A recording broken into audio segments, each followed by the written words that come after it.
Okay, well, I think we'll get started. So welcome everybody. Thank you for joining us tonight. This is round 2 of our public involvement meetings for the Milwaukee North-South Transit Enhancement Study. My name is Carrie Cooper, and I'm a principal planner with the Southeastern Wisconsin Regional Planning Commission, also known as SEWRPAC. Next slide. For those of you who didn't join us for the first round of our public meetings, just a little background. SEWRPAC is assisting Milwaukee County in a study to consider transit enhancements near or along 27th Street in Milwaukee County. And you can see that there on the map. Today, the Milwaukee County Transit Services Purple Line route, which is that purple line on the map, serves some of the area that we're studying. Tonight, we'll be providing you an update on where we are in the study of those transit options.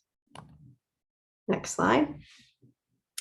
I'm going to go over the format and sort of the agenda for the meeting. First, welcome again, and thank you for joining us. Tonight, I'll be doing introductions of our team, and I will provide a presentation with an overview of the study.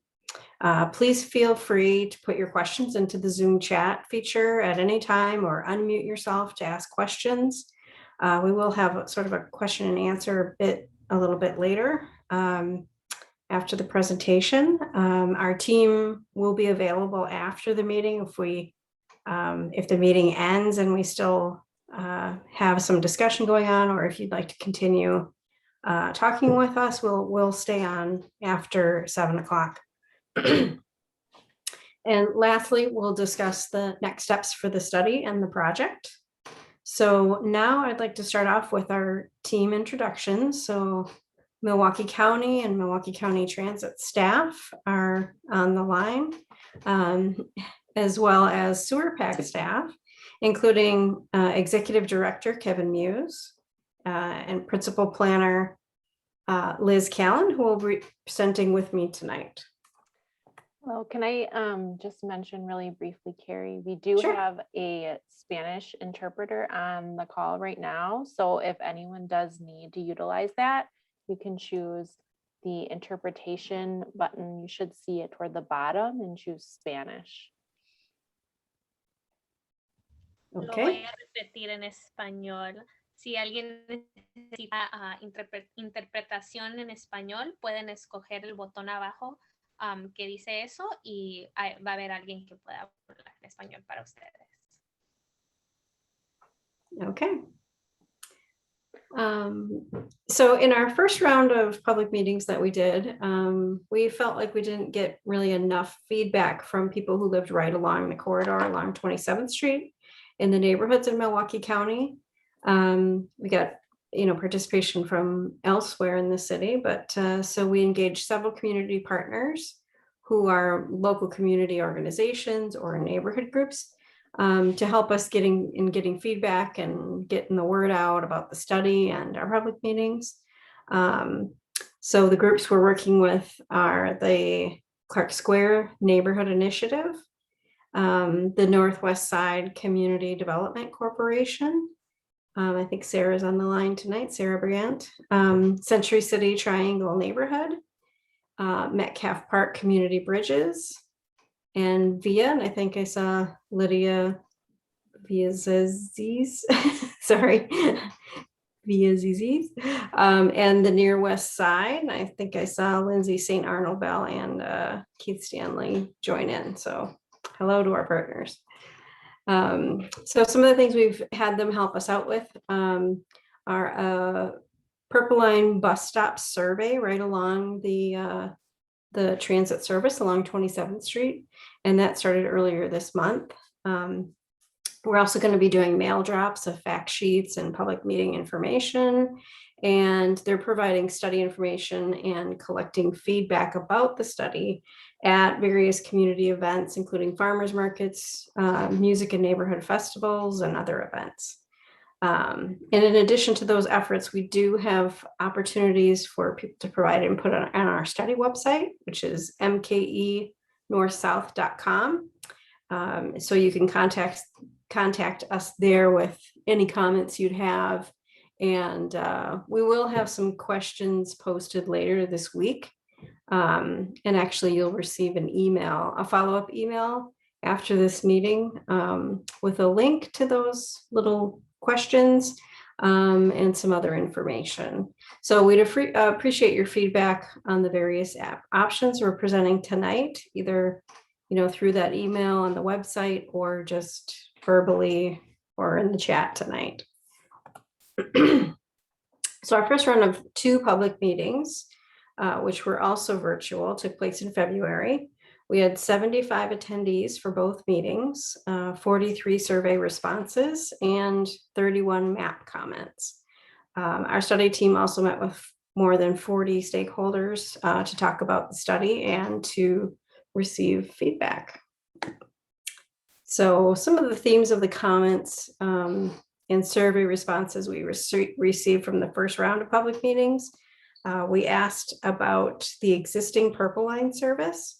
We asked what's working well with the existing transit in the corridor, and people responded it connects people with transit, with the places they need to go, jobs, healthcare, shopping.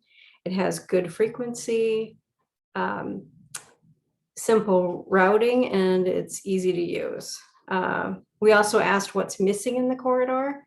The responses we received were better stops with shelters, faster travel times, pedestrian and bike safety and connectivity improvements near the stops.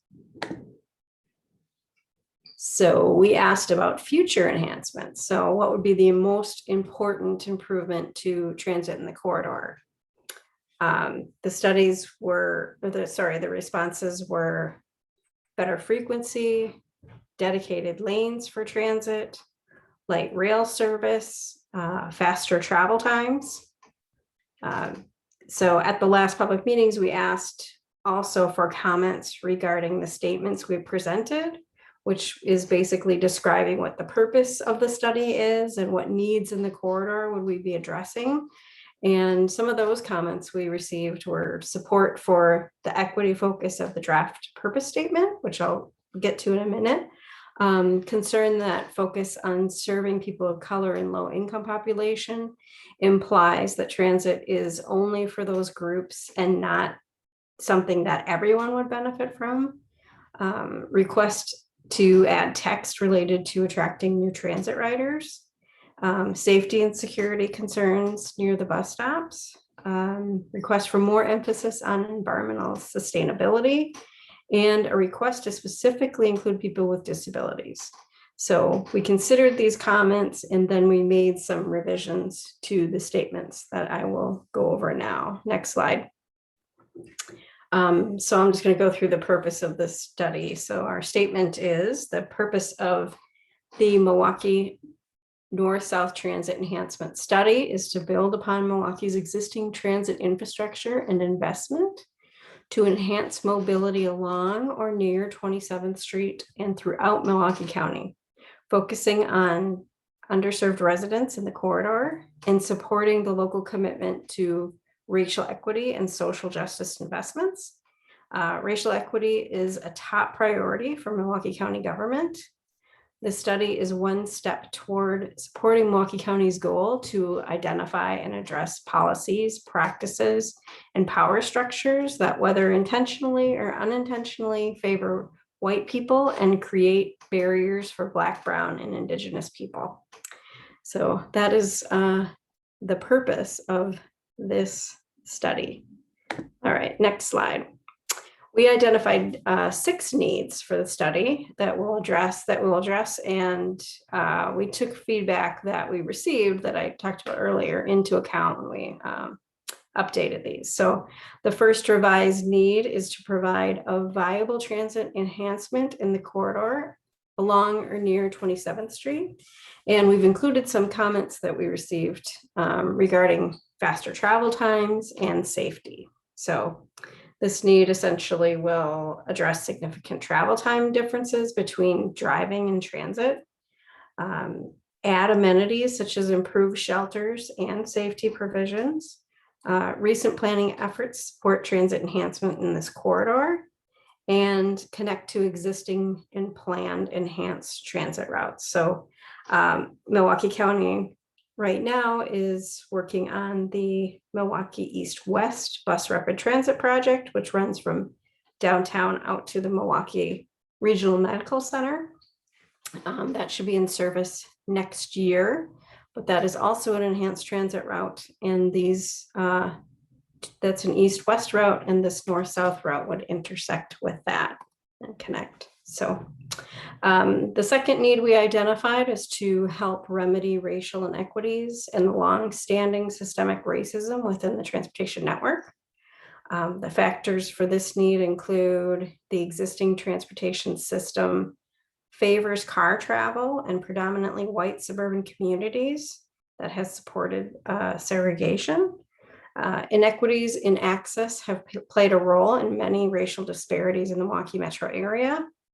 People of color make up about 73% of the population in this corridor, and people of color are less likely to have access to a car and more likely to rely on transit than non-Hispanic households, white non-Hispanic households. Next slide. The third need is to improve access for underserved populations. So the factors for this need include people of color, families in poverty, and people with disabilities are underserved by the existing transportation system. In the corridor, 21% of households do not have access to a car, and 25% of families are experiencing poverty, and 15% of people in the corridor have a disability. So enhanced transit would provide faster, more convenient access to 84,000 jobs and many important activity centers in the area. Next slide. So need number 4 is to provide a transit solution that supports dense, equitable, and pedestrian-oriented mixed-use development and redevelopment. Factors considered are local and regional plans recommend land use that both supports and is supported by high-quality transit.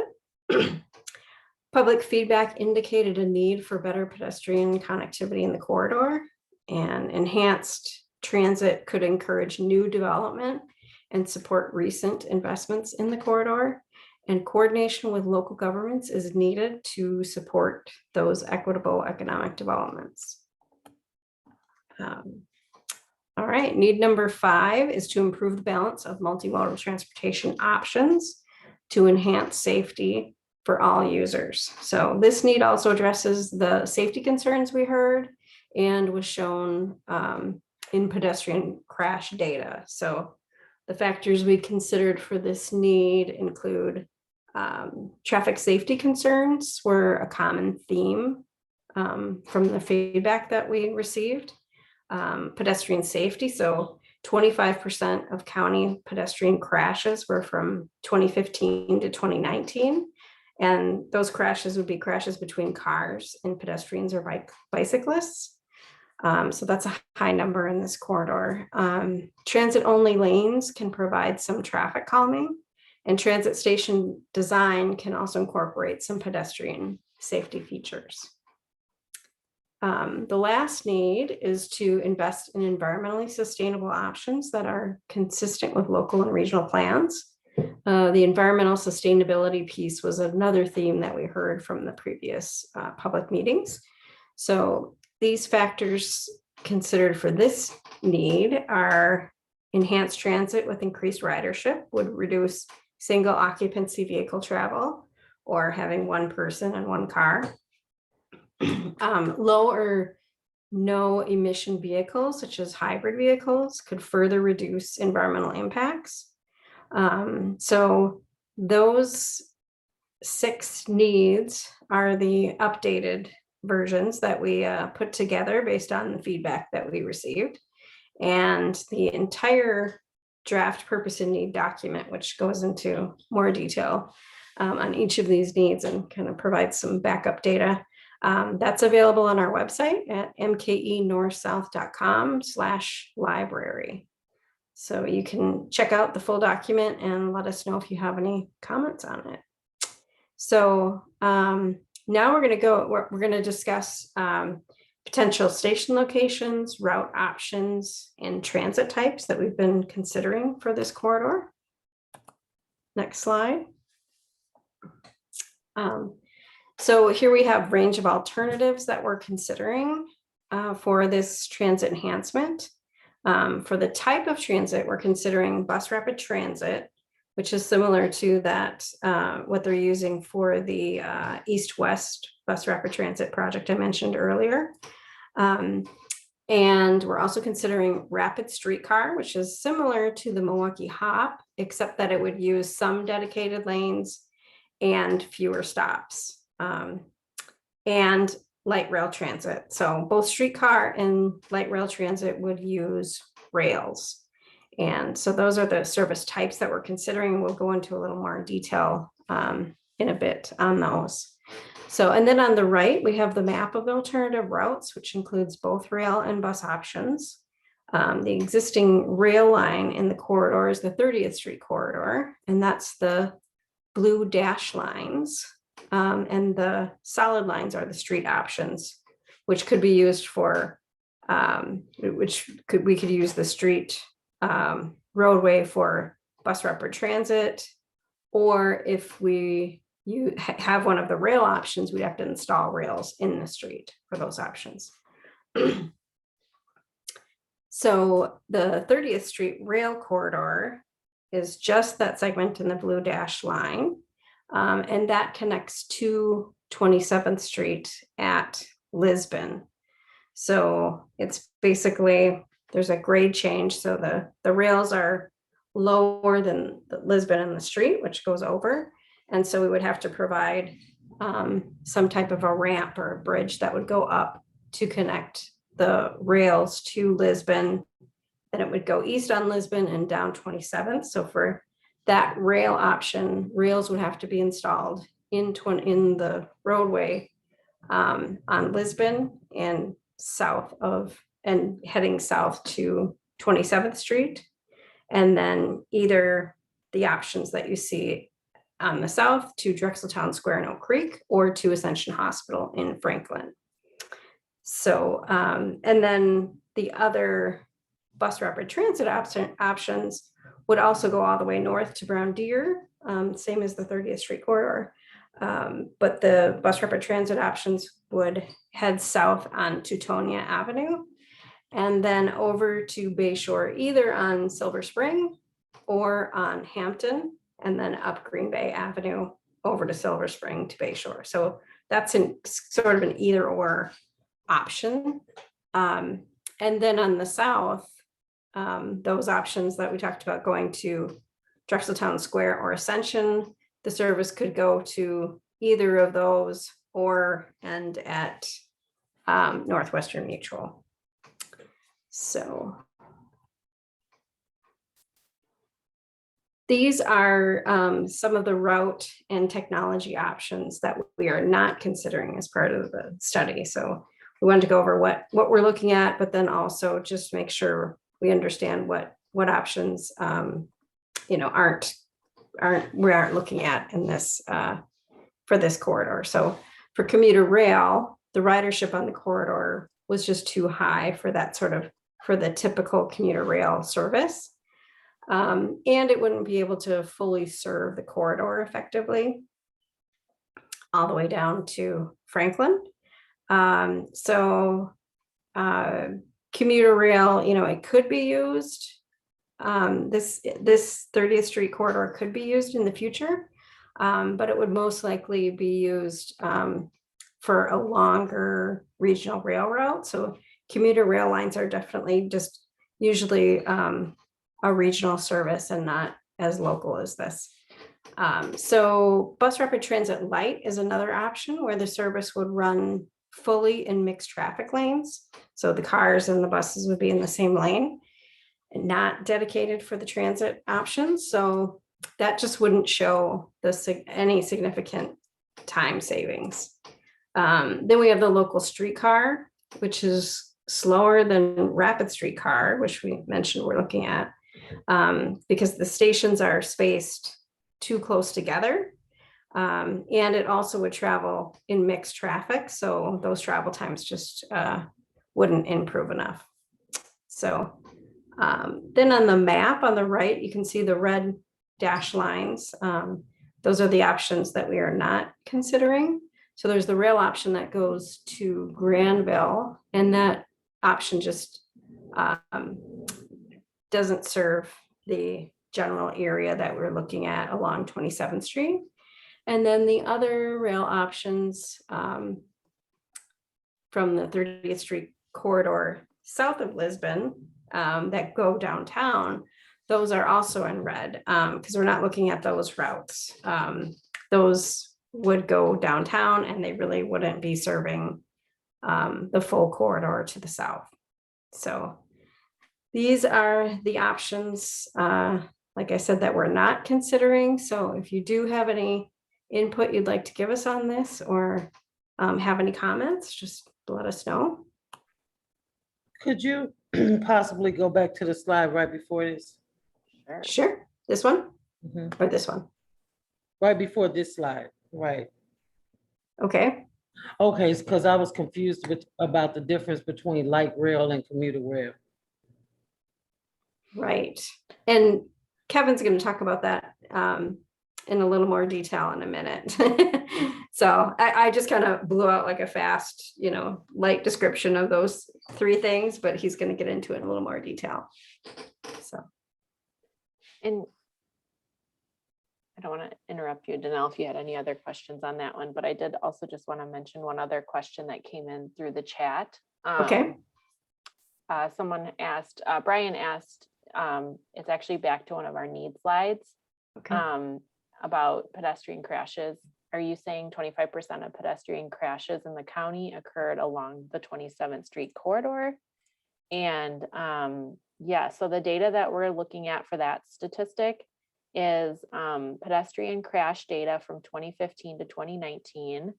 And so we looked at all of the crashes involving pedestrians. So it's pedestrians with a vehicle in the county from 2015 to 2019.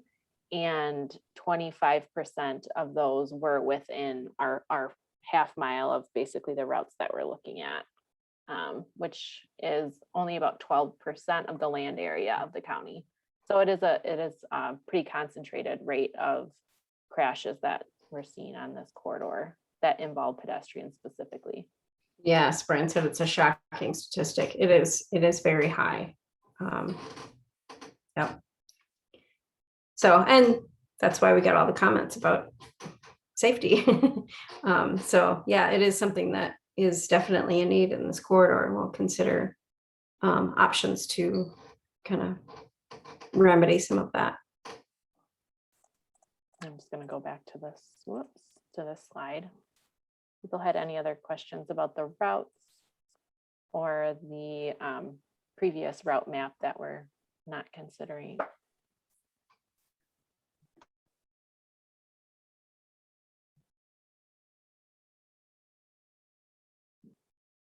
And if people don't want to type in the chat, you can also raise your hand or just go ahead and unmute yourself if you'd like to.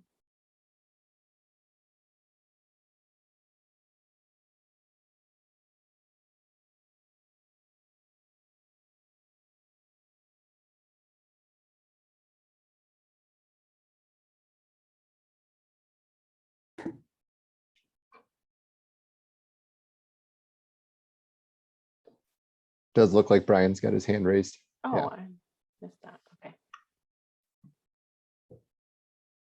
Go ahead, Brian.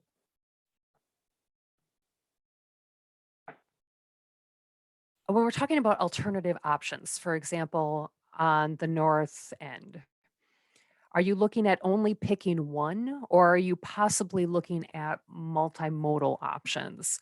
For example, the north option, are you looking at, for the Bayshore option, I see that.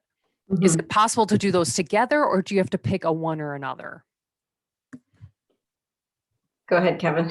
Yeah, thanks, Brian. As we're currently considering it. We are thinking, picking one or another. I will say that if BRT ends up being the choice, there is an option where you can do a service that has multiple routes within the service. It's not something that's been considered so far, but if that's something that you think is important, you should put that in a comment or tell us that now. And that's definitely something we can consider as we move forward with this study. It's a little harder to do that sort of multiple routes on either end. If you with rail vehicles, you could still do it, I guess, but it would be pretty expensive. So. Thank you so much.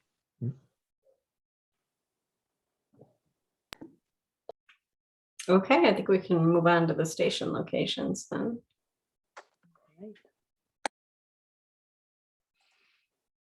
All right, so for the preliminary station locations, you can kind of see a map with a bunch of dots that probably don't mean a whole lot. But what I'm going to do is I'm going to share a link to an interactive map in the chat so you can really take a look at some of those station locations and provide comments. And that link will also be included in that follow-up email to everybody that registered for this meeting. So you'll be able to do that on there. But just as kind of an overview of those locations, what we're looking at is approximately a half mile between stations. And that is typical for the different transit types that are being shown roughly. Some of the transit types might be a little bit different depending on which one, but that's, approximately the case for all three that we're looking at. For this study, we are looking at intersection level detail. So we are not going to be getting into kind of the nitty gritty about exactly where in an intersection a stop is going to be located or could be located. It is really just going to say, you'll see like on the map, you'll see a stop at 27th and North Avenue, for example, a stop at 27th and Capitol. And so that's the level of detail we're getting to.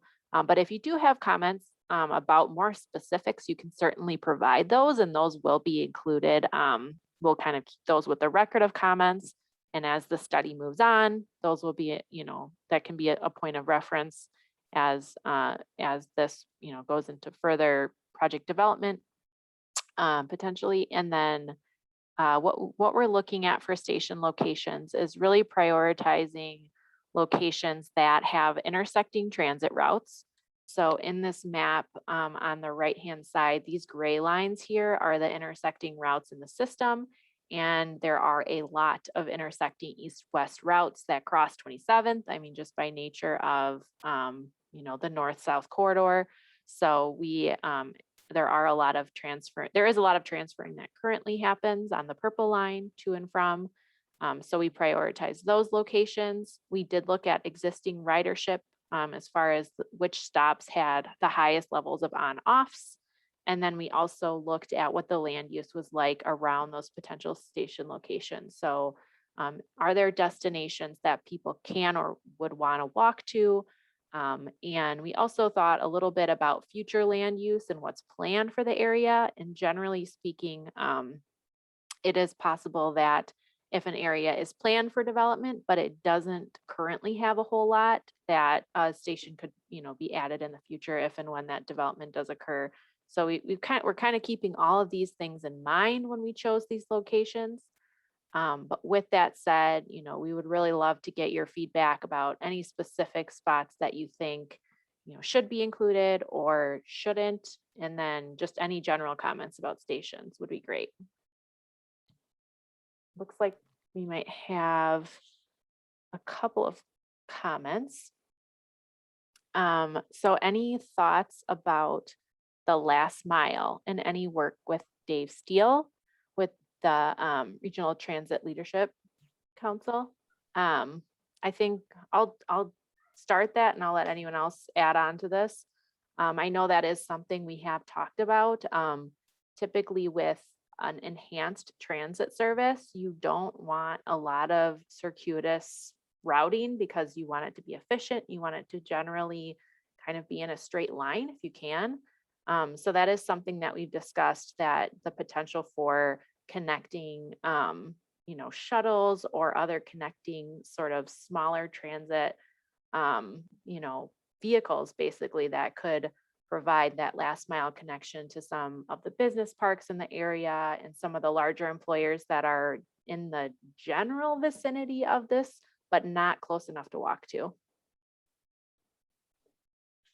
Yeah, Liz did a really good job of that. I was just going to add that we've specifically had contact with, and they've commented on business parks in Franklin and Oak Creek. So those businesses are interested, the cities of Franklin and Oak Creek are interested. And so I'd be surprised if we don't have something come out of this study that will talk about what, particularly on the southern end of the corridor, what those services should look like. So if there are other places in the corridor where there are business park destinations that aren't very accessible via the bus system right now, and people think they're close enough that we should connect them to this corridor, that would be something people could comment on and let us know, and we could consider that as we move forward. And Liz did just post the interactive map with the stations, so you can zoom in and scroll around and comment in the chat.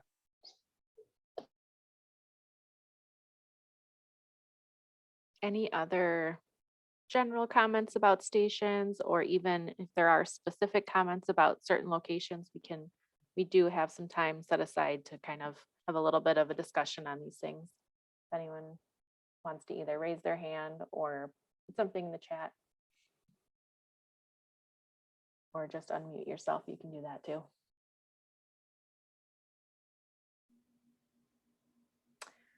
I'm seeing one in the chat from Brian. It will be important for businesses to have pedestrian-friendly routes. Having a massive parking lot between the stop and the door is not going to attract riders. I certainly agree with that, and I think that's a common comment that we actually got through the first round of public comments. So I think it's good to continue to hear that comment, because I think, you know, there's many different factors that will play into, you know, what is developed along this corridor. But a lot of that does depend on the, you know, the zoning in place and the local governments along the route, and what different kinds of, you know, basically ordinances they're going to apply for building permits and different things like that. So I think that's certainly something that we are hoping to kind of have encouraged in this study, is encouraging some of those more pedestrian friendly land use patterns, like what you're showing as an example, you know, development that goes up closer to the street, and things like that. But if anyone else has anything to add on to that as well. I would just note that, you know, it's always a challenge with land use, which I think Liz covered, because once it gets built, it often stays a certain way for a long time. But a lot of the communities on this corridor, certainly City of Milwaukee, but also Brown Deer, Glendale, Greenfield, I know those offhand at least have requirements that have been adopted more recently than many things were built that we're all thinking of in the corridor. So whenever there's a further investment in that property, you'd expect it to be more pedestrian friendly than what we see today. So that is good. And of course, having the BRT or the rail line or whatever this ends up being there should also encourage more of that, kind of what Liz was talking about. And I guess I'll just tie right into Keith's question here. Keith is asking about thoughts on transit-oriented development. The City of Milwaukee had a study. Theirs was focused on the streetcar, but applicable elsewhere. And 27th in Wisconsin will be a major hub if we get a north-south transit route to go with the east-west BRT. And yes, so I think that there's a real opportunity. I mean, 27th in Wisconsin is going to be main and main for the transit system. So I'd really hope that this will generate some investment there and help with that. And then just up and down the corridor, I think this will hopefully trigger more dense development, or at least be part of the conversation in neighborhoods that haven't seen a lot of investment for a really long time. So. Yeah, and I just want to add to that, with the study that the city did, you know, they're really focused on equitable development, and I think that sort of model of how they were looking at TOD could also be applied to this corridor. So if, you know, another study was done about, you know, what development should occur or how do we encourage equitable development, I think there's a lot of, you know, lessons that can be taken from that study and applied along this corridor, even though it's a different area and it's a different, potentially, most likely a different kind of transit as well. But I think, you know, along with 27th in Wisconsin, there's a lot of high ridership routes going across from the east-west, you know, Capitol Drive, National, Fond du Lac, those are all high ridership routes. So I think, you know, there's a lot of different areas along the corridor that have that potential.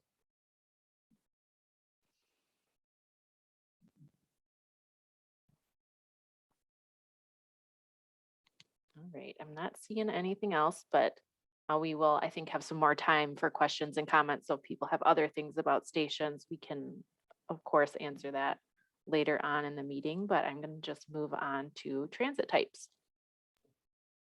All right, and I'm going to take this section. So Carrie already provided a preview, and we got that question about the difference between light rail and commuter rail regarding the transit types we are and aren't planning to move forward with this in the study at this point. So I'm just going to talk a little bit about these three transit types that we already briefly touched on. And so on the left is BRT, or bus rapid transit. In the middle is rapid streetcar, and on the right is light rail. Really the constant thing across all of these, and very consistent with the goals of the study, is that all of these would have enhanced stations that would have level boarding, which makes it easier for people to get in and out of the vehicle, particularly people who are either bringing their bike on board or in a wheelchair using some sort of mobility device. They also would have off-board ticketing, which would allow people to use all doors to get on and off. So it decreases the amount of time that the vehicle, whether it's a bus or a train, is at the stop or station.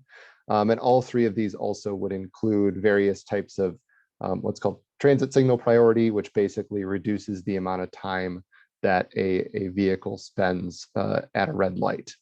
Brian, did you have a question about one of those before we move on? Yes, but I can absolutely wait till the end of this. Okay, all right. I'll get through this section and then we'll go back. Yeah. So between these three, the differences are that bus rapid transit obviously is a bus. Both bus rapid transit and rapid streetcar, which is a streetcar vehicle, are going to predominantly run in a lane on the roadway. We're saying here that kind of the minimum is at least 50% dedicated lanes. We're hoping for close to 100% for both, no matter which technology is chosen, but it would involve taking an existing lane and converting it to a transit lane. Light rail is a little bit different in that in many cases, it runs entirely in dedicated lanes or its own track area. And usually that's in the median or involves kind of the reconstruction of the entire street to make room for the light rail. So it's a little bit more intensive as far as its impacts on the roadway and on the street. Typically, BRT, as Liz talked about, has a half-mile stop spacing. Rapid streetcar is a little more like quarter to a half mile, so slightly closer stop spacing tends to be typical for that. Whereas light rail, half mile is kind of the minimum, and usually stop spacing is more than that. It can be as much as a mile or a mile and a half between stations, depending on the corridor. And all these characteristics are representative of typical implementations, either in the US or abroad. They're not necessarily applicable directly to this corridor, but we're at a very high level at this point. So that's kind of what we're considering. And now would be a good time, Brian, for your question.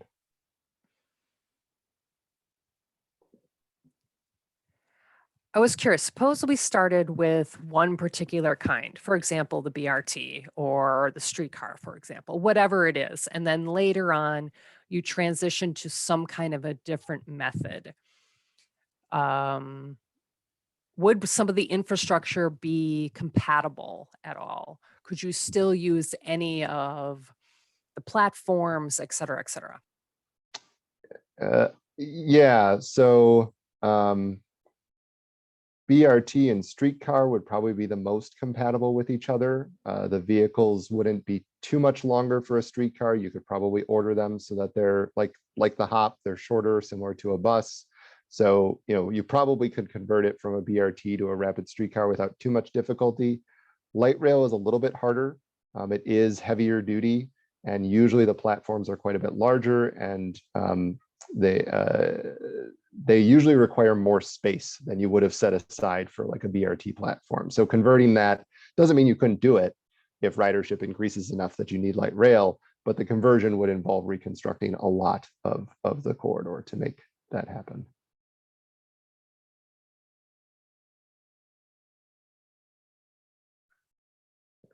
Are there other questions on transit types? Otherwise, we've done a preliminary comparison of the positives and negatives of each of these. Yeah, go ahead, Jose. Yeah, just a quick question, and sorry if you mentioned this already. What does the timing look like for, I guess, making the decision for the transit type? I imagine that'll be done before any sort of finalizing, stops and stuff, since they would be, especially north, the north part of the route, they would be on slightly different tracks. Right, absolutely. And Carrie, I don't know if you want to comment more on timing related to this, but yeah, Jose, you're correct as far as when we would need to make decisions about those sorts of things.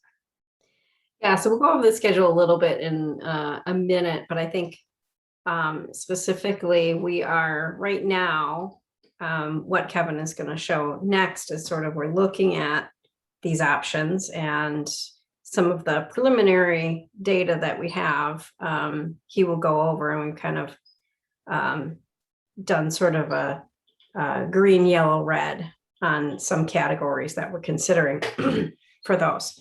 So that's the analysis we're getting through right now. I want to make sure we got public comments on that before we move forward with that. But then after that point, we will be going into a little more detailed analysis. And so that we will come up with a preliminary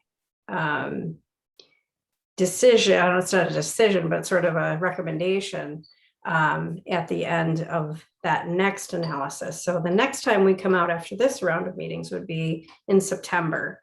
And so we would have at that point a recommendation for what we're seeing as the best option in the corridor, and we would get comments on that before it was finalized. So by end of September, we should have a pretty good idea of where it's going.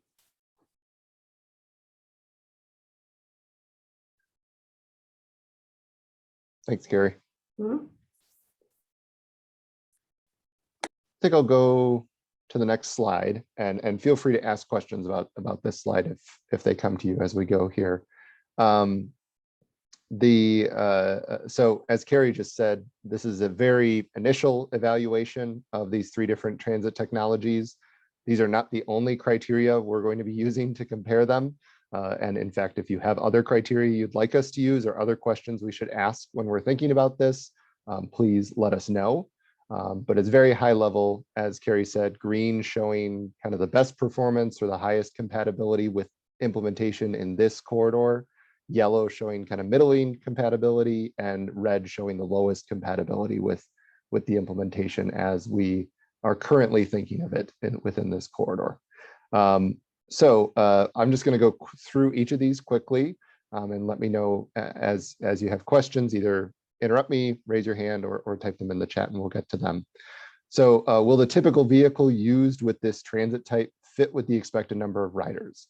And this is really an analysis just based on current ridership. We haven't done ridership forecasting yet to see what the future might be, but based on the current ridership on the purple line in this corridor, that ridership's more typical to serve with either BRT or rapid streetcar than it would be for light rail. It's a little on the low end for light rail. Doesn't mean you couldn't do it, but it is low compared to some national peers for light rail.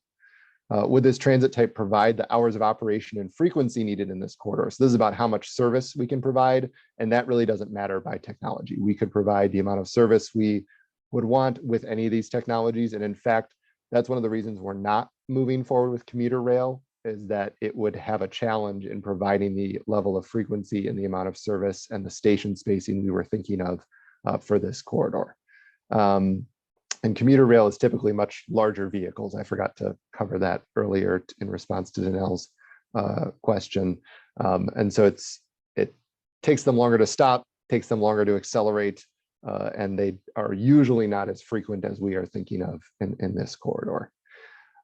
Is the transit type expected to have significant effects on the environment? And in this case, the environment includes things like noise, vibration, visual changes, and also air pollution and things like that. So all of them score yellow because at this point in the process, we don't really have enough details to know whether or not what the features would be that would help or hurt the environmental impact. So for instance, a diesel bus has more noise and vibration than an electric bus has. Similarly, a diesel light rail vehicle would have more noise and vibration than an electrified light rail vehicle. Visual changes are another one. BRT generally doesn't have substantial visual changes, whereas streetcar and light rail with the tracks and most of them have overhead wires. That is more visual change. And some people don't like, in particular, overhead wires. Some people do. So it's a bit of a muddy thing to figure out at this point right now. So that's why it's yellow. Would this transit type be expected to encourage economic development in the corridor? And this is based on national experience because we don't have too much experience with these transit types yet in our region. National experience, rail-based transit does seem to generate more economic development than bus-based transit in most cases. There are examples that are extremes where the rail didn't do a good job on economic development and the bus did a really good job. But generally speaking, the two rail options would do better. Does the transit type fit within the neighborhood character? This really has to do with the existing neighborhood character, again, along the corridor. So this isn't necessarily talking about the potential for change, which is that economic development thing. With the existing characteristics, BRT would be more consistent with the type of densities we have along the entire length of the corridor, because there is a really big variety of density in the corridor. And it would also be consistent with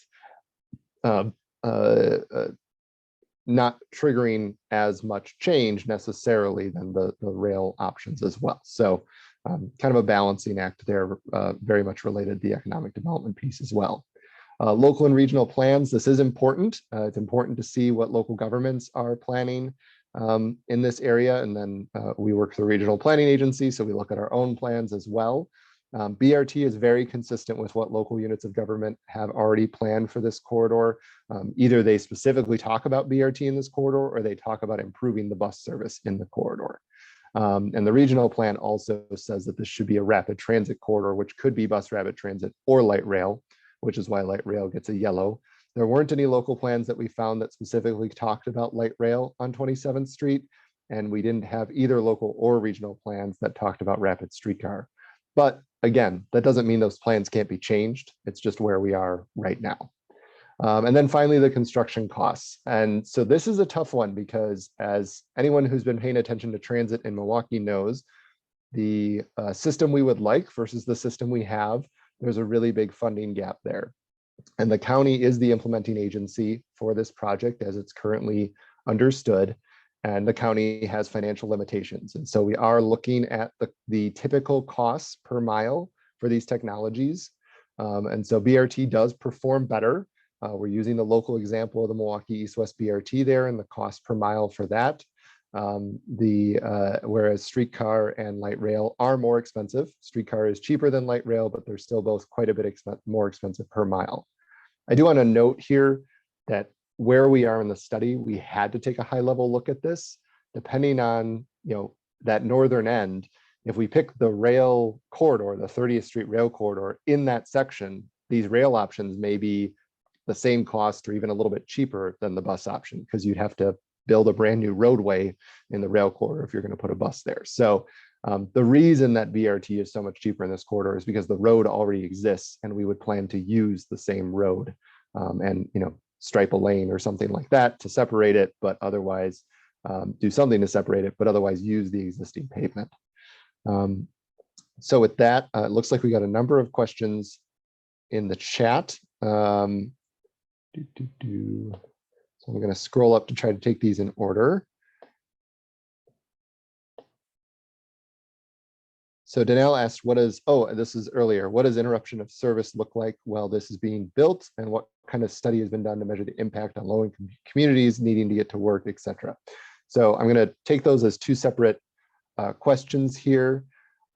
Interruption of service for the transit system would really depend on what technology is chosen.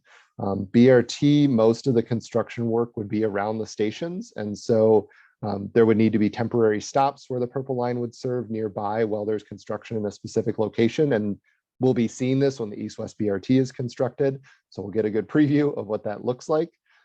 If you're installing tracks in the roadway and overhead catenary wires, that is going to be more disruption during construction. It's just kind of the fact of the physical infrastructure you have to build.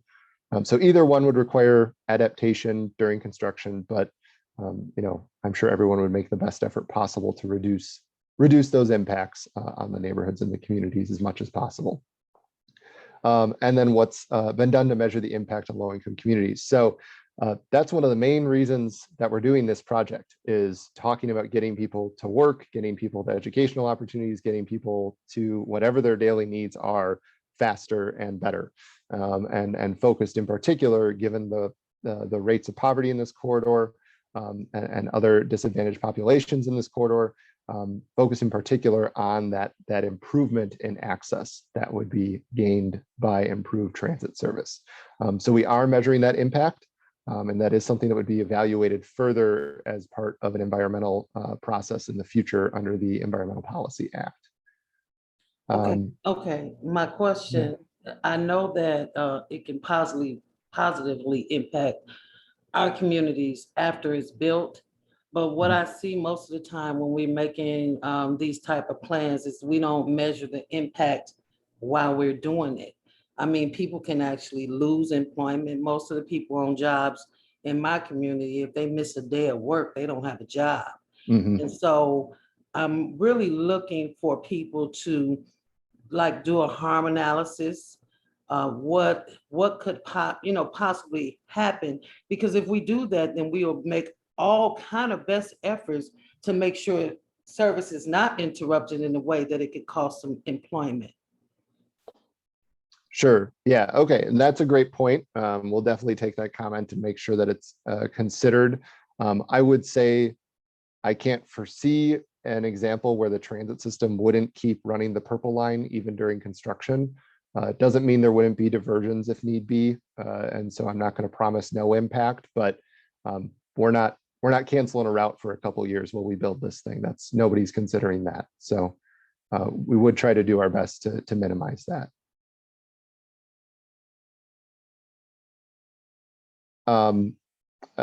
Just going down the line here on the chat, and then we'll get to the raised hands if that's okay. And unless you had something specifically related to what I just said, and then just unmute and interrupt. So what sort of ridership does BRT and rapid streetcar have? Any peer cities that offer both? So rapid streetcars, kind of unusual in the US. Seattle considered it and decided not to move forward with it. It's probably most equivalent to the way that, say, the UK or France has implemented streetcars, where portions of it are dedicated, portions of it are not. The stations are a little bit further away. So it is a little bit of an unknown. So I just want to note that, an unknown in the US. So I just want to note that while we're talking about it here. But BRT and streetcar project can vary quite a bit in ridership. So it really depends on that urban context and depends on the service itself. So the East-West BRT is expected to have about 10,000 riders a day when by its design year.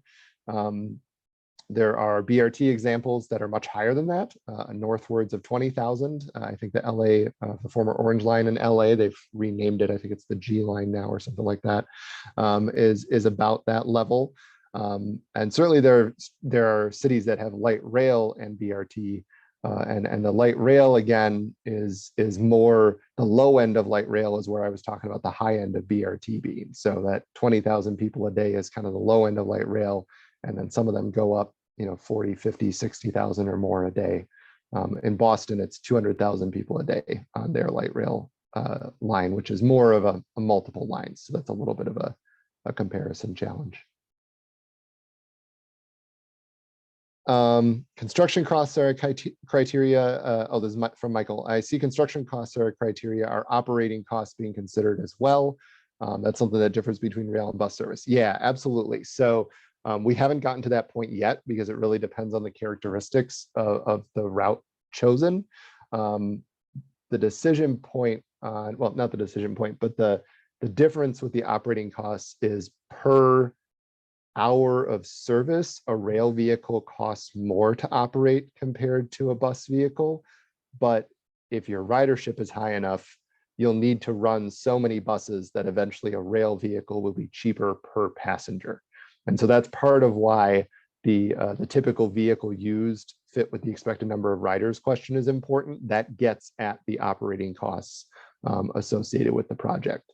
But we haven't done a detailed analysis of that yet, but we will later in the study.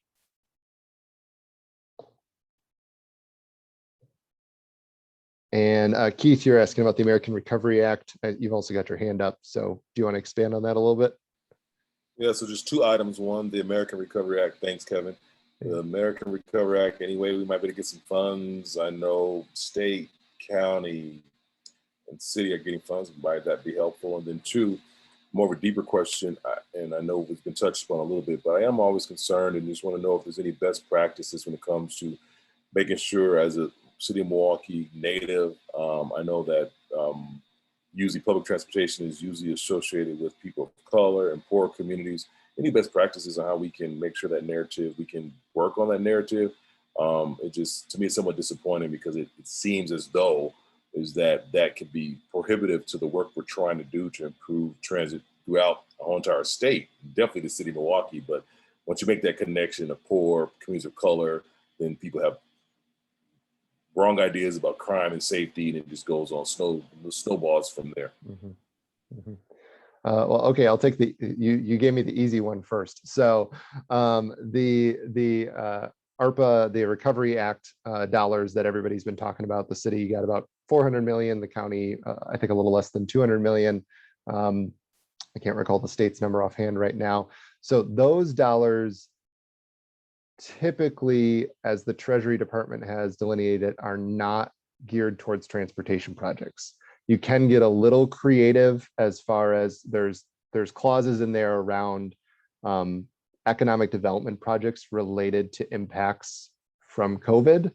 And so there's some room for creativity there as far as, investing in neighborhoods that need investment and that have been disproportionately impacted from COVID. So perhaps that's a possibility. I don't want to speak for the city, the county, or the state about this project being a priority from that perspective. Separately from those dollars, the county as a transit operator also got a substantial amount of funding over the 3 different COVID recovery bills, including the Recovery Act and or the rescue plan or whatever it is. But a lot of that money is going towards keeping the transit system afloat while the ridership is down. And so that is something that the transit system is utilizing. I, again, don't want to speak for the county on whether or not they would plan to use that money to move this project forward. It would be eligible, but there may be other priorities that within the transit system that need to be focused on. So then your other question. I think for me, first of all, it's provide an attractive service no matter who's using it. And that will encourage people with more income and with more options, I guess, to choose this as their option. So you provide welcoming stations that make people feel safe. You give them amenities that help with the attractiveness of the service. You make sure the service moves fast enough because time is money, and you make sure that the overall feeling of the service is a welcoming service. And so I think the BRT and the East-West corridor will be an opportunity to do that, and will be an opportunity to demonstrate something different that may attract people who, for one reason or another, haven't given MCTS a chance recently and tried it out. And I think the same is true for this corridor. I'm not going to pretend that just making these sorts of investments turns that narrative though, but I do think it is part of it. I don't know if you've got any other thoughts after that, but okay. Jose, are you raising your hand again, or okay? Yeah. Yep. I had a quick question about the cost for the rapid streetcar. I see that you're using, the hop as kind of a comparison number, which makes sense. It's a local streetcar that's been built recently. But the way you've explained it, I mean, it sounds like the rapid streetcar is a little different than the hop. So I'm wondering if you've looked at any potential differences in costs, whether up or down. And, I think about it, I think you've described it as the stops being a little more spaced out, so potentially less stops to build. You could use an existing rail line for the northern part if that's a route that's decided, which I imagine is cheaper than, tearing through the streets of downtown Milwaukee. So has that been considered? We're at a really early point for that. And so I'll say that these are very much just ballpark examples. And we will be looking at more detailed estimates depending on different routes, because you're right that these numbers are not applicable if that 30th Street rail corridor ends up getting chosen. And you're also correct that although with like a streetcar or light rail, the track and the wires are among the most expensive pieces, stations cost a lot too. And so if you do have fewer stations, your cost per mile should go down. So yeah, those are things that we need to refine further as we get further into the evaluation. And I did want to keep an eye on the clock, and I know Brian, you had your hand raised for a bit, but I did want to make sure that we got to talk about the schedule, and then we can go back. And No, I had a questions. similar thought regarding Okay. to the cost, and Okay. but you already brought that up, so thank you. All right, thanks. So Carrie, you want to take it away briefly, and then we can get back to more questions, just in case people have to go. Sure. Liz, do you want to forward the slide? Aha, we did questions, yes. All right, so next steps for the study. We had our last round of public meetings in February. We talked about the comments that were received there. Then we did this, little bit of analysis that we showed tonight. And here we are at the February public meeting. So after this meeting, we'll take back the feedback that we hear from all the different surveys and feedback in these meetings and so forth. And we'll continue to work on these alternatives and do further evaluations. And like I said, we'll come back in September, and we should have, hopefully we can do an in-person meeting in September. And then we'll show the results of that analysis and see, what the options look like at that point. Then after we show those options, we'll again gather those comments we get and identify the routes and the transit type that really are the best option for this corridor. So that will be our recommendation after those meetings in September. And that option we call the locally preferred alternative. And once we identify that, that completes this study. And this is, a feasibility study. So is it even feasible to do any of these options? And then after the study, it sort of goes from feasibility to a project. So that recommended transit type and routes that we recommend will go to the local governments for recommendation or approval. And then as part of a package that we would put together to say, okay, we agree this is the option we want to move forward with, and it's with all the analysis that supports that decision. Milwaukee County will then apply to the Federal Transit Administration for funding, which would cover up to 80% of the capital costs to build the project. And then in the summer of 22, the county would identify where that extra 20% or more would come from. So after that point and all the money is figured out, we could move into the environmental design and construction phase from 2023 to 2025. And then in between 2025 and 2027, the transit service would open. So that is the schedule. If you want to, next slide. Then this is our contact information. You can contact any of us. You can go to our website, mkenorthsouth.com. If you have any questions or comments, and as I mentioned, you will get a follow-up email where you can provide some information via links in that email. And yeah, we can hang around if anybody wants to continue the discussion. We're available. So thank you for joining us tonight, and thanks for the great feedback and comments and discussion.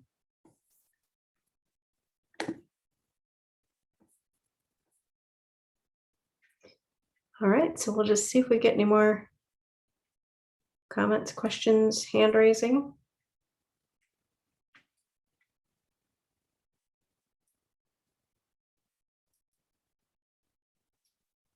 Thank you. All right, I think that's probably it. I only had one question, y'all. Oh, sure. And it was about the commuter rail. And so what I wanted to ask is the rail system that's in Chicago, what is that called? Is that a commuter rail? Yeah, so Chicago's got a few different things, but so Metra, which is the big long trains with the big engines in the front. Yeah. The one that's going down the, like say the 95th train station, it goes all the way downtown. And Yeah, that's the L. Yeah, on the elevated tracks. Yeah, Yeah. so that is not commuter rail. That would be, that isn't really something we're considering here just because of how expensive that is to build per mile. But the closest thing we're considering here would be light rail to that. Light rail. Yeah, the light rail would not be elevated like it is in Chicago. Okay, but it moves like the light rail, because I know in Chicago, it just got us everywhere and it got us there fast. Does it move like that? Yep. Yeah, exactly. That's the idea. So really that's the idea with any of the options we're considering, but yeah, light rail would be closest to what you experienced in Chicago. Yep. Okay, and the other thing I think is when you say the 30th Street corridor, does that mean not on 27th Street? Like the map looked like it's on 27th Street. Do that mean that they would be building it like on 30th Street? So yeah, what I meant by, so most of the options are on 27th Street. There's that dashed option on the north end, and that would be at Lisbon, north of Lisbon, going off of 27th Street and on to the freight rail corridor that exists today. Okay. It's called the 30th Street corridor, but actually runs between a few different streets, kind of at an angle. So yeah, it's So in Metcalf Park, is that kind of like down? You know, like, yeah. exactly. Yep. So Yes. you wouldn't even see it. So Right. it wouldn't be, interrupting. And then Yeah, that's true. Yep. and then it kind of goes with some of the other work we doing up above that.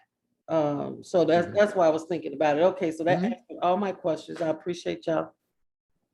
Thank you. Great. Thanks for coming and thanks for your All right. questions. Thank you. Bye-bye. Bye. All right.